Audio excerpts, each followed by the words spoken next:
Comment changer les visas des visiteurs au permis de travail? Une question qui m'a été posée par mes amis, mes fans, les gens qui regardent mes vidéos. Chaque question nécessite une réponse. Je ferai de mon mieux pour vous donner une réponse vraiment favorable à la question ici. Mais avant tout, veillez encore une fois, partager la vidéo, me donner les j'aime pour valider ma vidéo.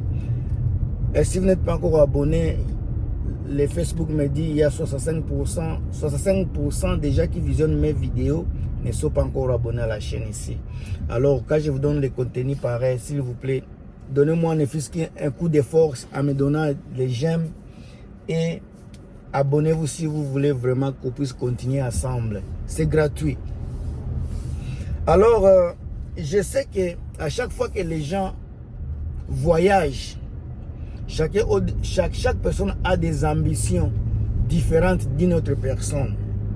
Les visas d'abord, les visas les plus faciles à obtenir, c'est les visas de visite.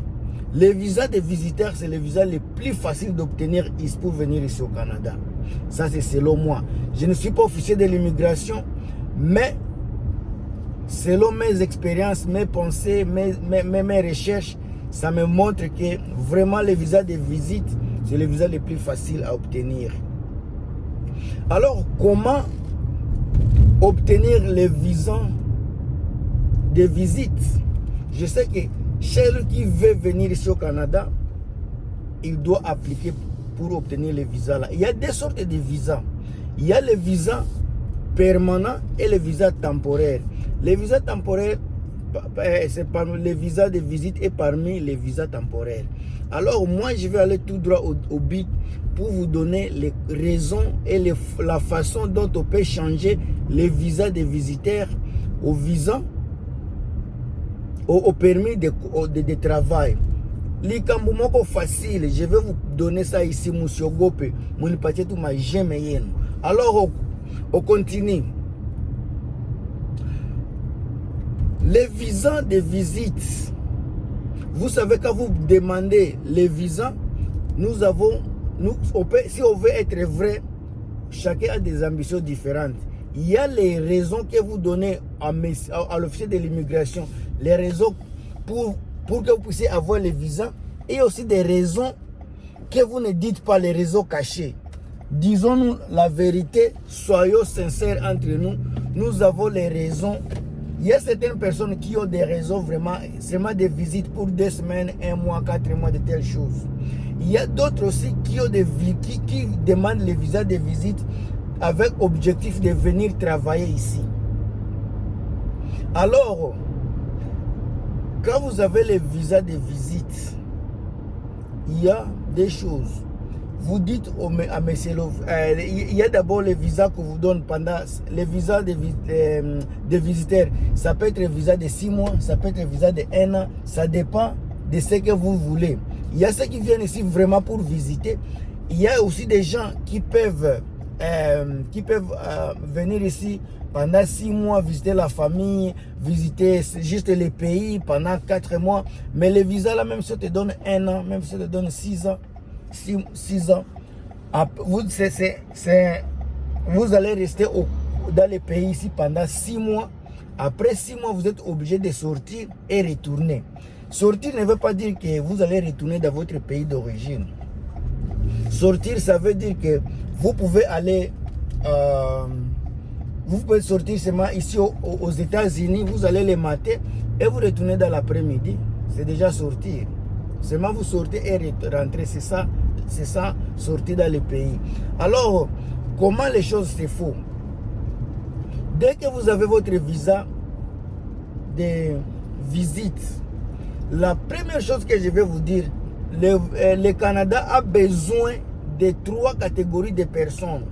Les personnes là sont le corps médical, les gens qui font la technologie, information technologie, et les camionneurs. Les gens des camions là sont des personnes recherchées. Alors, moi ce que je vais vous dire, vous savez bien que vous n'êtes pas dans le corps médical. Vous savez bien que vous n'avez pas fait la technologie chez nous en Afrique, bien que la technologie n'est pas encore entrée là-bas. Je sais que vous allez mentir en disant que vous connaissez beaucoup des formations technologiques. Ce que je vais vous dire, si vous aviez fait la comptabilité, vous aviez fait peut-être la menuiserie, toutes ces choses-là, mais si vous voulez rester ici avec votre visa de visite, la seule chose que je vais vous dire d'abord, apprenez à conduire, apprenez à être les camionneurs, les gros camions.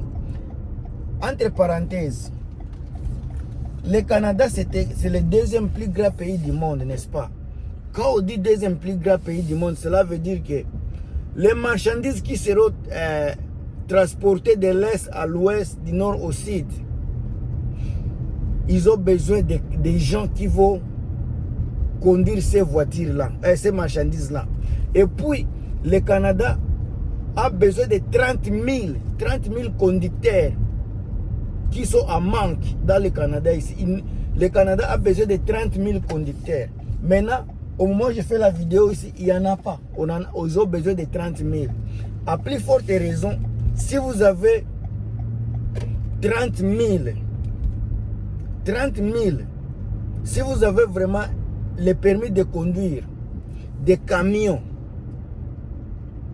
c'est déjà une porte pour vous de rester ici, d'avoir le permis de travail et passer peut-être à faire votre vie ici au Canada. Alors, qu'est-ce qui se passe maintenant? C'est là où ça commence à chauffer. Dès que vous êtes en Afrique, avec votre visa de visiteur, soit vous avez déjà appliqué sur cela.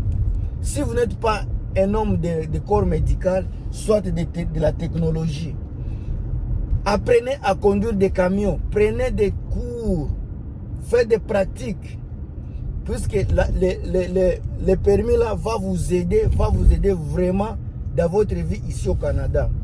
Et si vous voulez vraiment rester ici, si vous avez besoin de rester ici, apprenez à conduire des gros camions.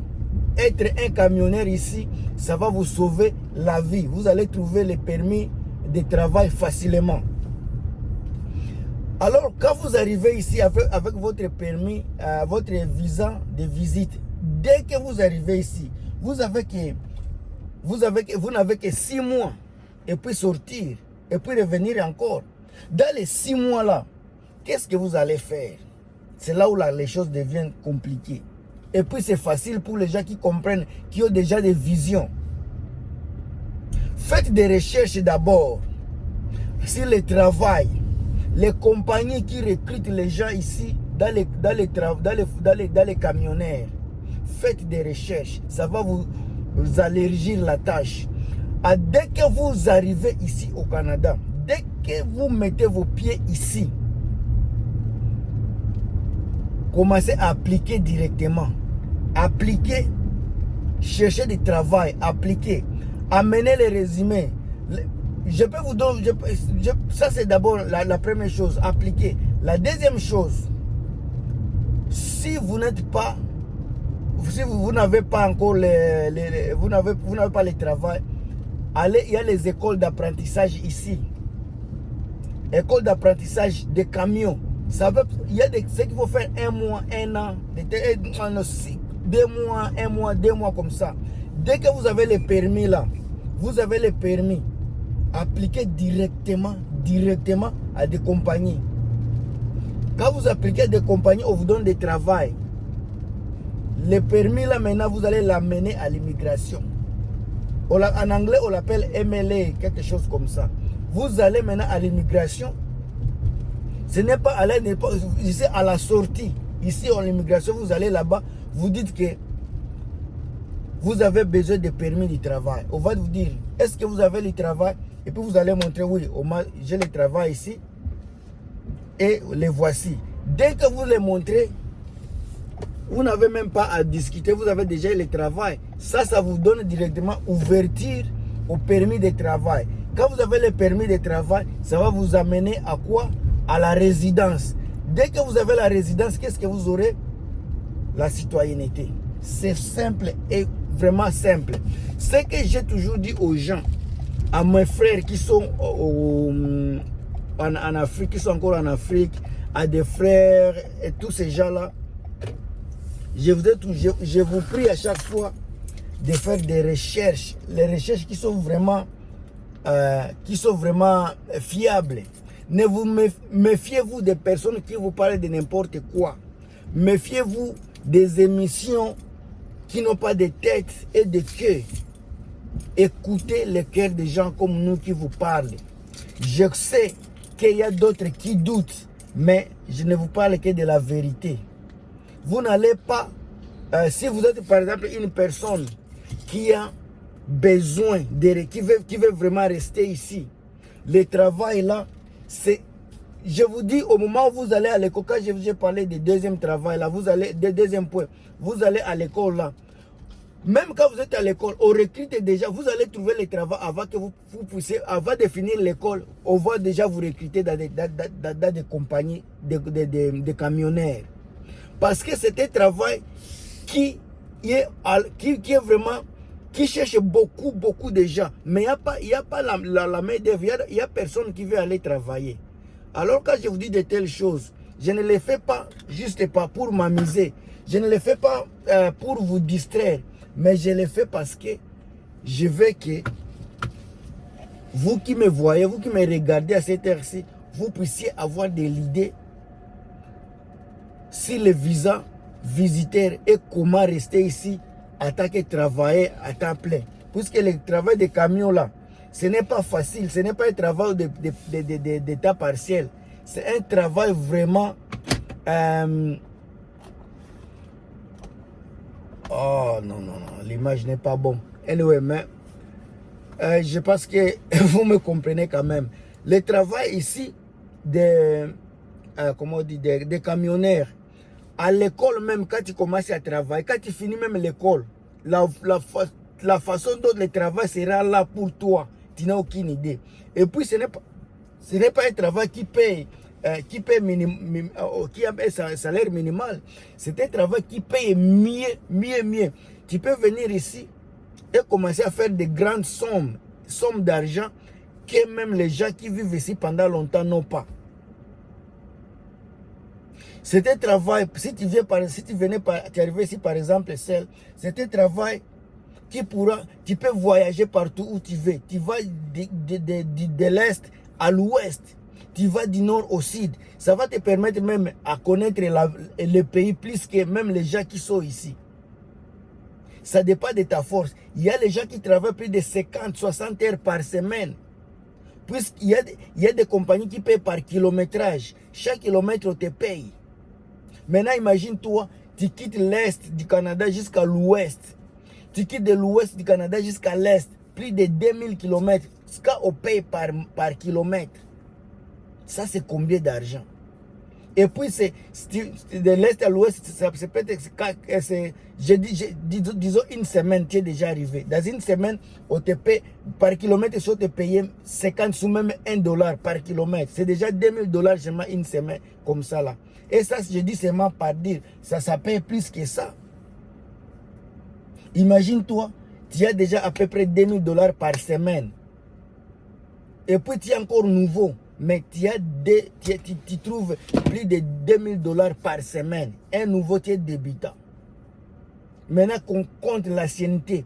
Et puis quand tu seras déjà dans le pays, tu vas connaître les systèmes. Tu peux également aller dans une compagnie qui peut peut-être mieux que l'autre là, puisque vous avez déjà acquis beaucoup d'expérience. Des choses là sont des choses à mettre à compte. Quand je fais des vidéos pareilles, moi personnellement, les gens peuvent me dire pourquoi toi tu ne l'as pas fait. Tout le monde n'est pas le même. Il y a les gens qui sont créés à être des chauffeurs, d'autres des plombiers, d'autres des professeurs. C'est ça. Moi, je fais la vidéo pour ceux qui veulent venir ici, ceux qui veulent changer par exemple leur statut de visiteur au visa permanent, également au permis au permis de travail. C'est la vidéo que j'ai fait. Si tu es même un licencié là-bas, je sais pas, à géographie, tu es un comptable. Mais pour que tu restes ici avec votre permis, pour avoir un permis de travail, tu peux commencer par être chauffeur. Dès que tu as tous tes documents ici, tu peux changer à autre métier. Tu peux changer à autre métier. Il y a les choses que je peux vous expliquer dans la vidéo ici, mais je pense que je vais faire d'autres vidéos pour la continuité de la vidéo ici. Ça va être comme partie 1. Partie 2, ça va venir bientôt. Tout ce que je vous demande, c'est commenter, mettez les j'aime, partagez les vidéos. On se revoit dans la prochaine. Bye.